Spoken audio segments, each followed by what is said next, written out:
Fala comigo, meu povo, tudo bem com vocês? Como é que vocês estão? Todo mundo aí aproveitou esse final de semana? Bem, a gente já se encontrou de novo, né, lá em Sociologia. Agora a gente está vendo principalmente, agora vamos começar a filosofia, beleza? Uma parte mais interessante.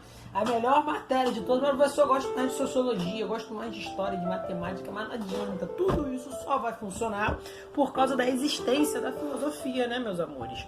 A gente só vai ver que o mundo da ciência só vai surgir através da filosofia, tá bom? Então, por mais que alguns não gostem, achem chato, parecido com história, mas não é história, a gente precisa entender os funcionamentos da racionalidade e a gente também precisa entender, né, de como que tudo funciona, né, como a origem das coisas, com a nossa forma também de pensar. Galera, então vamos lá, por favor.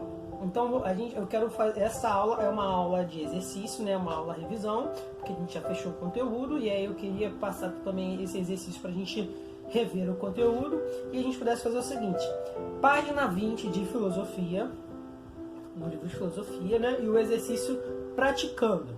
Tá bom? Então a gente vai começar por lá agora e aí a gente vai começar para entender, né, como é que vai dar essa questão da mitologia com a questão da filosofia, tá bom? Então vamos lá, galera. Exercício praticando, página 20.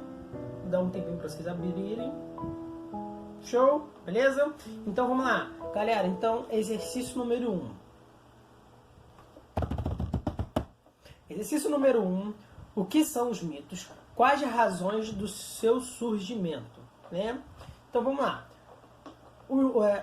São histórias que vêm de tempo do mundo antigo, criado pelas pessoas, né, para explicar determinadas coisas, né? E a razão dela do seu surgimento é para explicar alguns fenômenos que vão acontecendo pela sua vida, né? Então, como eu explico o surgimento, como é que eu explico a morte, como que eu explico a vida, como que eu explico a chuva, como eu explico o sol, né? As pessoas ainda não tinham um entendimento racional de como o mundo funcionava.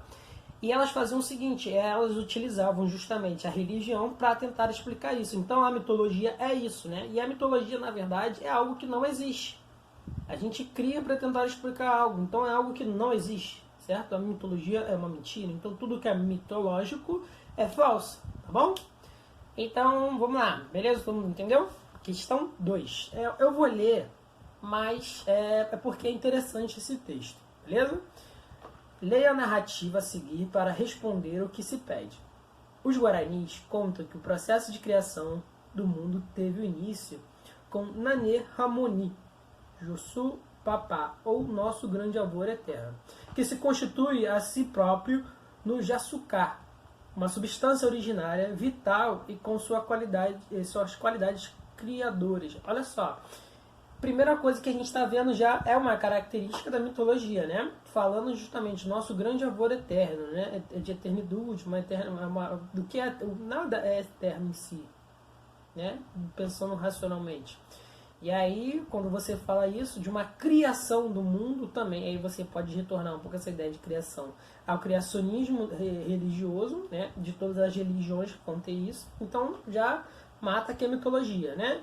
E aí ele está falando também de uma coisa, um elemento fundamental criador das coisas. Gente, interessante demais esse texto, né? Foi quem criou os outros seres divinos e sua esposa, Nadi, Jari ou nossa avó. Foi alçada do centro de seu jeguacar, o adorno ritual. Criou também a terra, que então tinha o formato de uma rodela, estendendo-a até a forma atual. Levantou também o céu e as matas. Viveu sobre a terra por pouco tempo, antes que fosse ocupada pelos homens, deixando-a sem morrer, por um desentendimento com a mulher. Tomando de profunda raiva, causada por ciúmes, quase chegou a destruir sua própria criação, que foi a terra, sendo impedido, contudo, por Nandê Jari, com a entonação do primeiro canto sagrado realizado sobre a terra, tomando como acompanhamento tapuacã, instrumento feminino feito de taquará, com aproximadamente 1,10 m, que é golpeado no solo, produzindo um som surdo, que acompanha os bambaracá masculinos, espécie de chocalho de cabeça de semente. Olha só, o mais importante a gente entender é que esse texto está trazendo vários elementos da mitologia, né? Traz várias características da mitologia. O interessante da mitologia é que ela é muito parecida com a relação humana. Cara, ele brigou com a mulher, né? É assim, não estou falando de agressão, né, galera? Mas, assim, quando a gente não se desentende no relacionamento. Então, assim, é uma coisa muito humana, né? É isso você pegar do ponto de vista científico, qual é a relação científica de um elemento que brigou com o outro, sabe? E aí, essas sacadas que a gente tem que entender justamente da mitologia, beleza? E eu vamos logo para a pergunta, para não estender muito texto, senão essa aula vai ficar muito grande, e esse não é o intuito, né? De acordo com a narrativa Guaraki-Kauá, quem criou o mundo, né? A narrativa relata que o criador do mundo foi o nosso grande avô eterno, né? Então, olha só, ele está perguntando algo básico, né? Quem foi que criou o mundo? Então, todos os aspectos da mitologia sempre tem um mito da criação, né? E esse mito da criação está justamente ligado a uma personificação, a alguém, beleza? B. Na narrativa que os outros seres e os objetos foram criados, de novo, na narrativa que outros seres e objetos foram criados. Não, então, vamos lá. Ele criou a terra, o céu, as matas, as montanhas, a organização política, a divisão dos territórios, a flauta sagrada e o tabaco. Então, olha só, ele criou várias coisas, mesma característica do criacionismo, né? Quais os atributos humanos da divindade criadora da mitologia Guaracaió? Raiva e ciúmes, que eu falei para vocês, o aspecto da questão humana. Por quê? É simples, né? Se você tem uma religião, essa religião é criada por um ser humano. Não é criada por um ser abstrato, não é criada por um elemento da natureza. Ela pode ter elementos da natureza, mas ela não é criada por um elemento da natureza. Você não vê nenhuma árvore lá cultuando uma outra árvore, né? Porque você vai ter humano, às vezes, cultuando uma árvore. E aí o humano vai dar o significado humano para aquilo. Então é por isso que você sempre tem características, né, humanas para isso. Beleza? Então, por exemplo, a raiva é um ciúme, é uma característica humana, né? É um sentimento humano. Então, tudo ligado à emoção. E a ideia da filosofia é sair dessas emoções, né? As emoções são enganosas. Vamos lá, galera. 3. Quais são as gerações dos deuses da mitologia grega e quais as características de cada uma? Ó, ótima pergunta para a gente primeiro entender essa organização das gerações dos deuses, né? Primeira, geração de ouro, composta pelos filhos dos deuses primordiais e correspondiam aos elementos da natureza. A geração de prata, que corresponde à criação dos titãs, das titanidades e dos seres monstruosos, muitos deles representados na virtude as virtudes e os vícios. A geração de bronze, que corresponde aos filhos dos titãs e deu origem aos 12 deuses do Olimpo. Então, olha só, essa resposta vocês vão encontrar melhor justamente que eu coloquei lá, acho que foi na última aula presencial que a gente teve, né?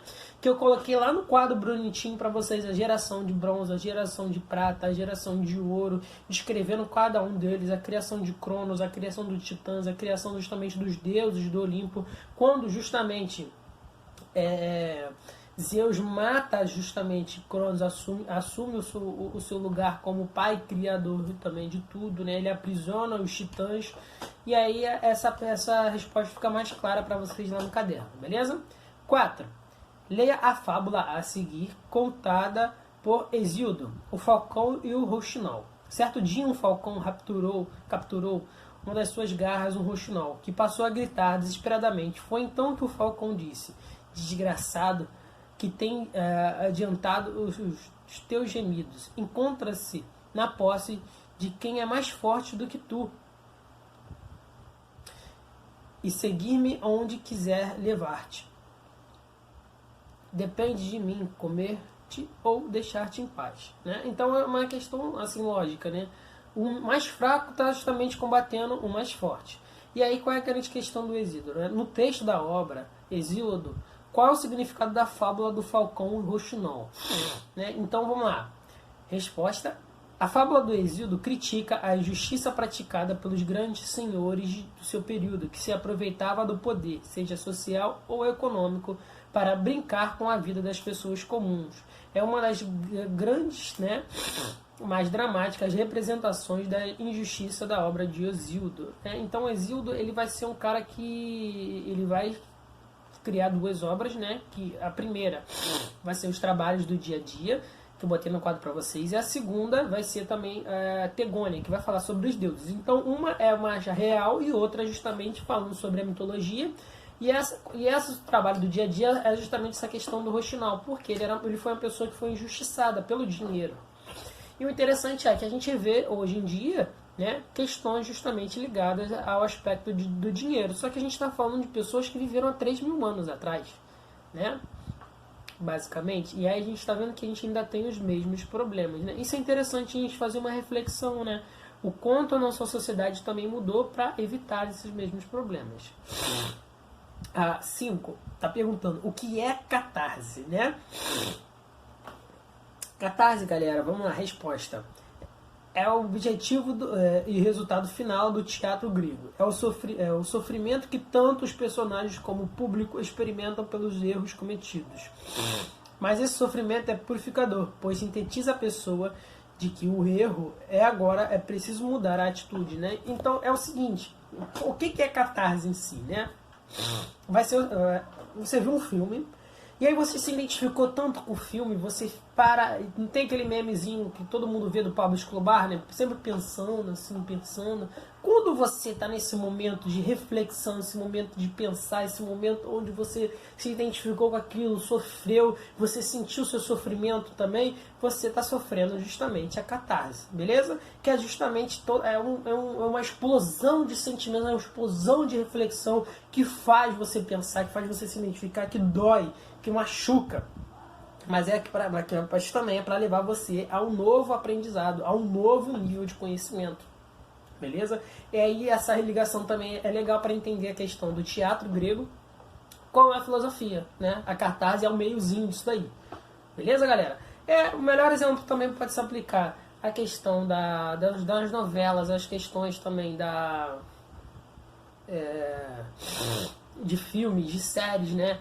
Várias coisas, o próprio teatro ainda hoje em dia, a gente vê, a gente se emociona, a gente para, tem uma reflexão, e a gente vê quanto, caraca, aquilo foi forte, né, pra gente. Tudo isso é cartaz, né? E é aquele meiozinho que eu falei pra vocês, né, do teatro grego para a filosofia, o que? É o meio das coisas, né? É o que te faz refletir, o que te faz pensar, beleza? Gente, eu não vou estender muito essa aula, porque a gente ainda tem o próximo exercício para fazer. E aí eu vou falar rapidinho lá, ó, página 32, né, do exercício praticando. Então eu vou chegar e dar a resposta para vocês, para não ficar muito longo, né. Ele está falando assim, com base no texto, assinale a alternativa correta, né. O texto está falando sobre justamente as escolas que vão surgir antes de Sócrates, né. Essas escolas que eu falei para vocês, como pitagórica, jônica, a escola também de Parmênides, a escola de Pitágoras, né? Então a gente vai ver várias escolas dessa, e ele está perguntando o seguinte, né? Com base no texto, assinale a alternativa correta em relação à ideia das escolas, né? E a resposta do praticando é C. Questão 1, resposta C. O nascimento, a diversidade e a organização dos seres naturais tem uma explicação natural, e esta pode ser compreendida racionalmente, né? Então, como é que a gente vai entender isso? É que esses filósofos, né, pré-socráticos, eles eram muito naturalistas. E eles começam justamente a questionar essa questão da naturalidade, né? Essa questão da mitologia. Não tem como você explicar as coisas só porque um Deus quer ou porque alguma coisa quer. Você tem que ter racionalidade, você tem que ter discurso. E esse discurso é feito pelos elementos da natureza. Beleza? Gente, 2. Parmênides de Eleia, filósofo pré-socrático, sustentava que, né? Resposta D. Por quê? Essa questão é um pouquinho difícil. Ele falava que o homem é o meio de todas as coisas, né? Que o que é alguma coisa, que não é. Por quê? Ele fala que o ser né? Se aquela coisa ela é aquilo, né? Ela é determinada. Se esse lápis é um lápis, ele é um ser determinado, né? E ele fala também o não ser não é, aquilo também não é. Se eu não dou significado que isso daqui é um lápis, não tem existência, certo? Porque ele vai falar que como o homem é o meio de todas as coisas, eu que dou o significado para essas coisas, né? E lá na quinto, ele vai falar que o quê? O ser é pensável e o não ser é impensável. Porque a gente só dá sentido, a gente só conhece também as coisas que a gente dá sentido. O que a gente não dá sentido, ó, para que eu vou prestar atenção nisso, né? Se eu as coisas só que eu faço sentido. O que eu faço sentido para mim é a mesma coisa também que, de certa forma, faz sentido para vocês.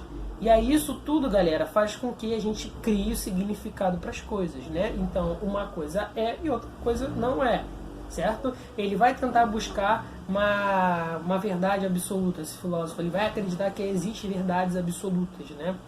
E aí é interessante dessas escolas pré-socráticas, tá bom? Então, resposta D. Gente, vou me despedindo por aqui, para esse vídeo não se alongar muito, e façam um exercício. Beleza? Beijão pra vocês, bom final de semana e boa Páscoa!